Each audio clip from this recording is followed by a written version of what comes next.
here was this street was thought to be a place for public assembly. The police officers were saying, no it isn't, move off. That created tension, and then that's when the police cars got attacked. What you have now is a reorganizing of the protesters, and they are actively antagonizing the police to not be here and for their tactics. And it's not a very big crowd now. There was a large crowd earlier. The crowd is now smaller. Yeah, I mean, I think people can understand that what's going on now is we have really boiled this thing down to a very small number of hardcore protesters and then social media video bloggers who are now kind of in a standoff with a very large number of law enforcement. I think one of the things I thought was most disturbing was there was an attempt to get a woman who had succumbed, and they carried her on their shoulders, and they're screaming, medic, medic, medic. But as they came toward the police opened fire with flashbangs and tear gas.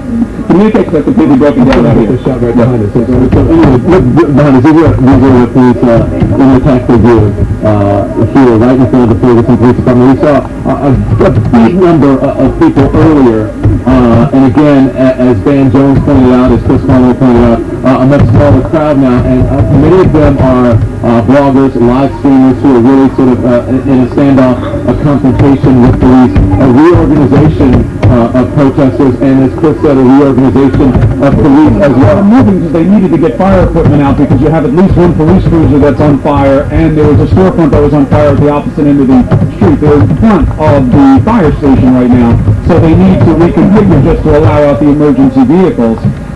And, you know, one of the problems here is that they were supposed to have different rings of control here tonight. They had police ready here in front of the police, the municipal building, and the fire department. They also had National Guard and support troops in an outer perimeter to help control as people fell back if there were trouble. It didn't seem to work, though. How surreal is this as you look? I'm not sure if you can get this. I see two cars. Yeah, I see two different police cruisers. Yeah, two different police cruisers that are right under a season's greetings sign. One of the odd paradoxes here is that the place is getting ready for Christmas. You just zoomed in past where it says season's greetings, and underneath there are two police cruisers on fire right now. Yeah. And it's really unbelievable that you know, we're witnessing this. We thought we had seen the worst of it back in August when we all were out here and we all, you know, got overcome with tear gas, but nothing like what happened this evening, where to a point where I could barely stand up. I'm not sure if you were in the we were very close to it. There's a price you pay for that, but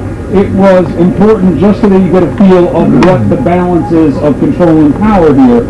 The good news is, you know, some burning eyes and a hard throat is not a comfortable thing, but there was very little gunfire. And we have to wait for reports about whether or not there were arrests made or anyone hurt. But we did hear gunfire. Absolutely. There were several different volleys of gunfire. One of the most dangerous moments here where one of the people that Van were talking about came down with a woman in distress.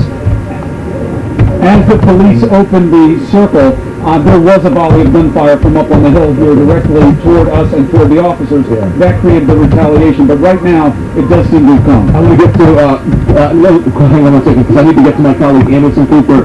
Anderson, I believe you're out in the crowd somewhere. And what are you seeing where you are, Anderson? Well, we've picked this location. We're at the command center, and we've seen really over the last hour or so large numbers of vehicles. This is the staging ground for a lot of the law enforcement authorities. They've been trying to stay out of sight as much as possible.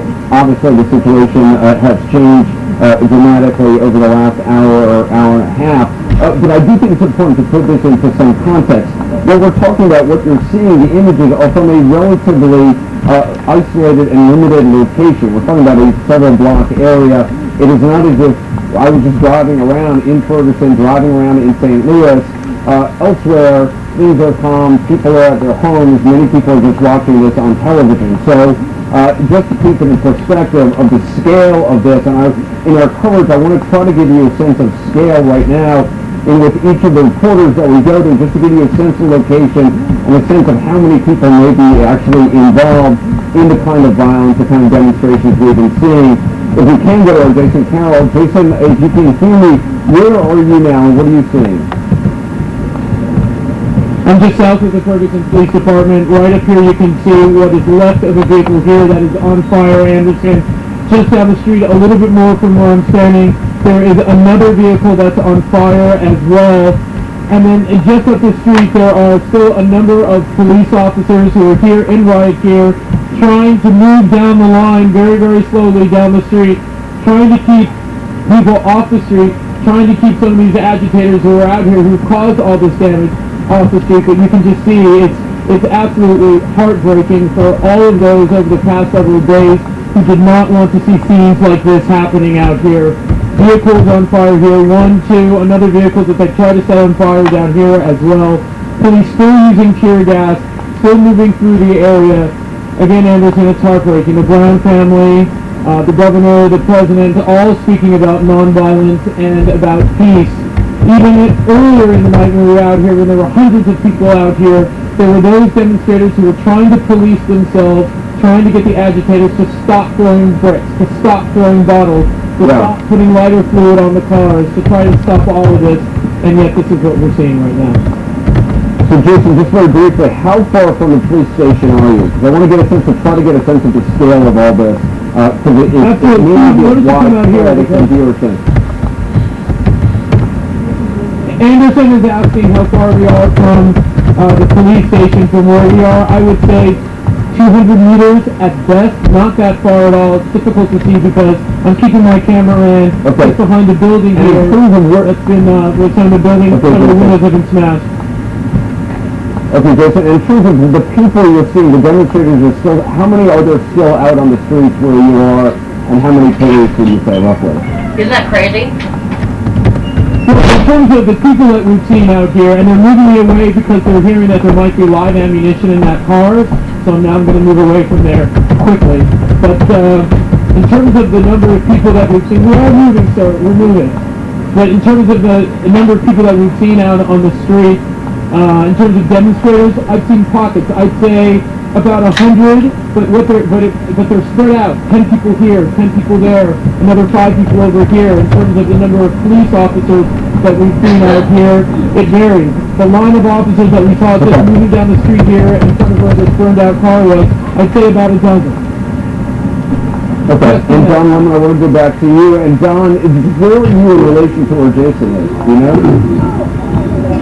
We're not far from Jason. We're maybe about a quarter of a mile, we're from Jason. And the reason I wanted to jump in is because when Jason was running away from that car, I wanted to tell him and you that we're being told by police that there may be live ammunition, live rounds in those police cars, and they're not sure if they're going to, that it can ignite or go off. So they want everyone in that area to get out of the way. And as Chris and I were standing here, I think where Anderson is, there are different locations that this is happening. So the scale is different. Here there are hundreds of people, if not thousands of people, in this particular car. Right, and Anderson's right to provide context in this. It's not as though there are marauding hordes of rioters flying through this city right now.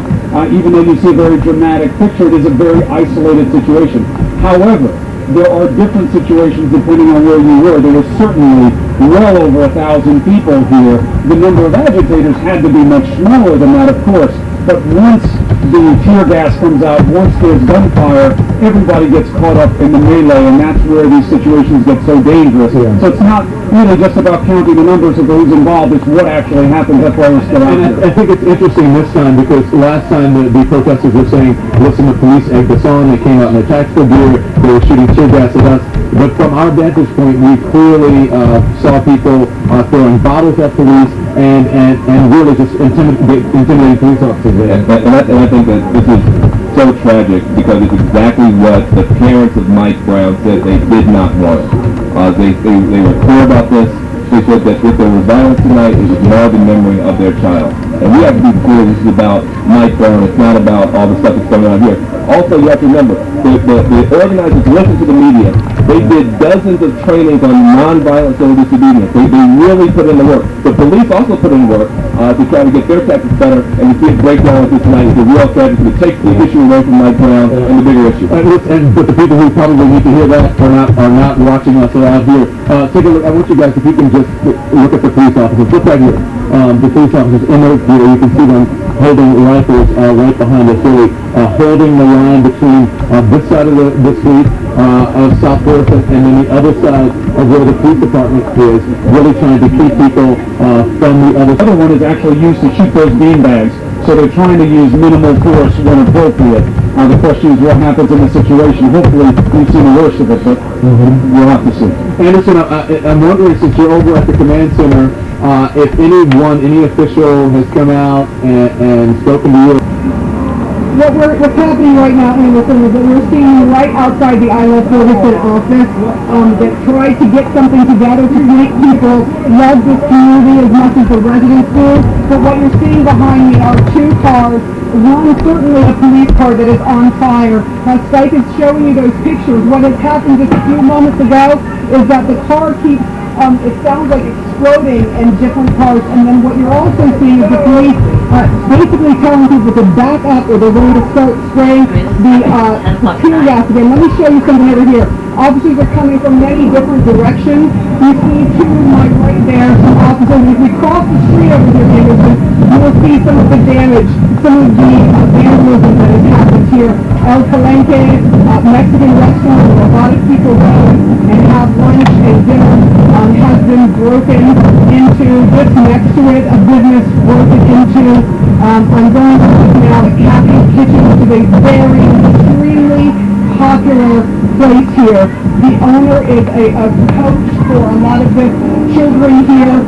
His place is broken in. I know he's an African-American gentleman who is talking about the situation here in Ferguson. There's a lot of frustration because some of the protesters have told us, look, this is completely ruining the message that they wanted to send to the world. They wanted things to be peaceful, especially the residents here. We did talk to one gentleman who was standing outside of a wig shop here, and he would not let anyone inside that shop and be broken to pieces. He said, no one is coming in here. We are not going to be looting. I am not with that. We're going to stand out here and we're going to protect this business. But again, let me show you what's happening, because right now we've got movement from the police department here, the St. Louis County Police Department coming out, more people coming every minute out here, and it's probably mostly because there are two cars that are now on fire. They've already threatened to us, and now you're hearing people scream, I guess, but they are threatening with tear gas if people do not disperse. Okay, so you're, on the right side of your screen, for our viewers, you're looking at a view of I-44. There's a protesters on I-44 when the neighborhood going into St. Louis. They've actually blocked the road and shut down the road. Stephanie Elam, I believe, is joining us now. Stephanie, can you explain where you are and what you're seeing? Sure, Anderson. I'm on West Florissant. There's the McDonald's. And we are just coming down from this area. You can see now that police are now in the riot gear. They're coming down here. They're announcing that this is no longer a peaceful protest. And as you can see, they're lined up the entire length of the street. And they're making people turn around. I gotta tell you though, the street cleared out pretty quickly. In a matter of about 20 minutes, we saw 3 different stores broken into and looted. And then there were gunshots and people dispersed. Now, as you can see, law enforcement is here.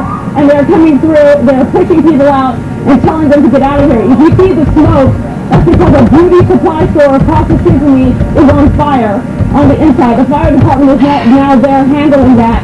But they are looking around. This has nothing to do using the with what lights to happened. see if anyone is up on top of these buildings here. And they are in full-on riot gear now. It looks almost like I'm in a different country. Let me ask you, Stephanie, let me ask you about how far are you from the Ferguson Police Department where Jason This Carroll has started? nothing to do with what happened.